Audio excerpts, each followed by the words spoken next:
Now let's move over to South Africa, where the President Cyril Ramaphosa yesterday joined mourners at the funeral service of 21 teenagers who died 10 days ago whilst attending a party in the city of East London.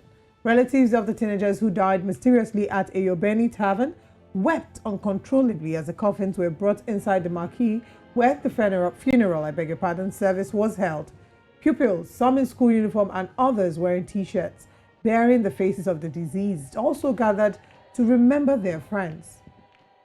President Cyril Ramaphosa, while delivering a eulogy at the memorial, laid the blame at the feet of those who are making money off the dreams and lives of young people of South Africa. He also announced that bars caught selling alcohol to underage would be shut down permanently. To say yes, from national government, there is blame on us.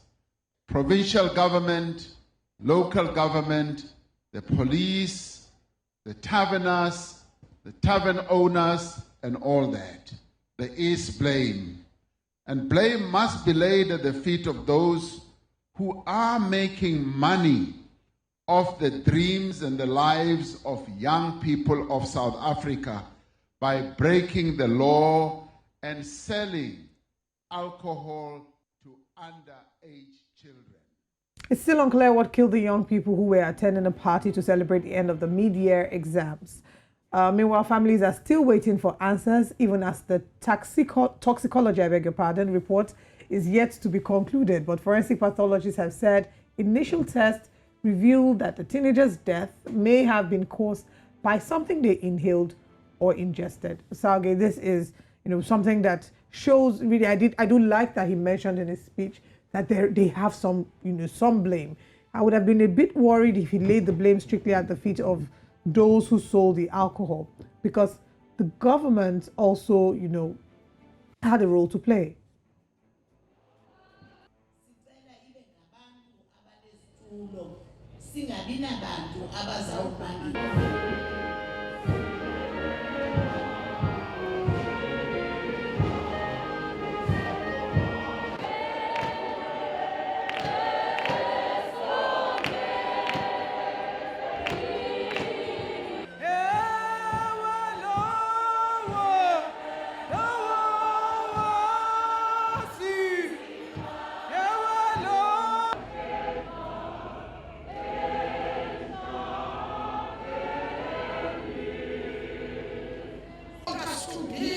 To be leaders in our respective places, in the name of Jesus Christ, the Son of the living God.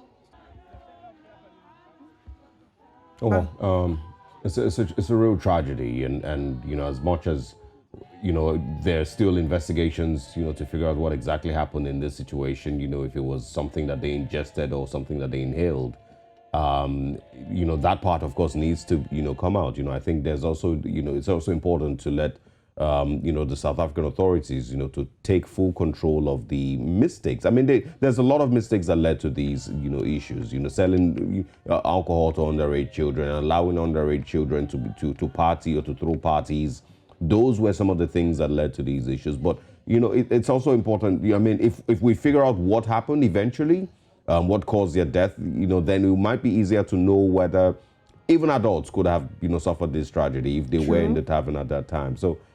They should continue the investigation and he shouldn't die there. I like the fact that the president was able to take himself and show up at their funeral. It was important for him to do that. Absolutely. And also to take blame. I mean, we did, when we talked about this some days ago, we mentioned the fact that this is not the first time there's a tragedy at a club with underage children. In 2000, we had the Throb nightclub in 2000, OC Tavern in 2015 in Kelisha. So we've seen this happen before. And unfortunately, as much as there have been deaths of young children, teenagers who had no business being in nightclubs, the question a lot of people have asked is what is then being done to prohibit this from happening again? Because there is a provision. National Liquor Act says you cannot sell alcohol. No bar should sell alcohol to children under the age of 18. But why are we still seeing that happening? It's a hope that this serves as a final deterrent to bars, talking about selling alcohol to underage children, as well as safety measures to be employed, and that we do not have. I mean, just look at these young children having to mourn their classmates that they were with a few days ago. It's too It's really sad. And the parents. Too sad. But once again, our condolences and our hearts go out to these, to South Africa at this time, and of course to the parents of these young ones. Once again, I thought it was very important that the president showed up. We don't get to see that a lot in other countries, but we hope, that there is some clarity in the next couple of days on what really led to their deaths. If it's something that was inhaled, if there was a gas leakage, if this was maybe even, intentional. Nobody really knows. But I hope that they find out. Yes.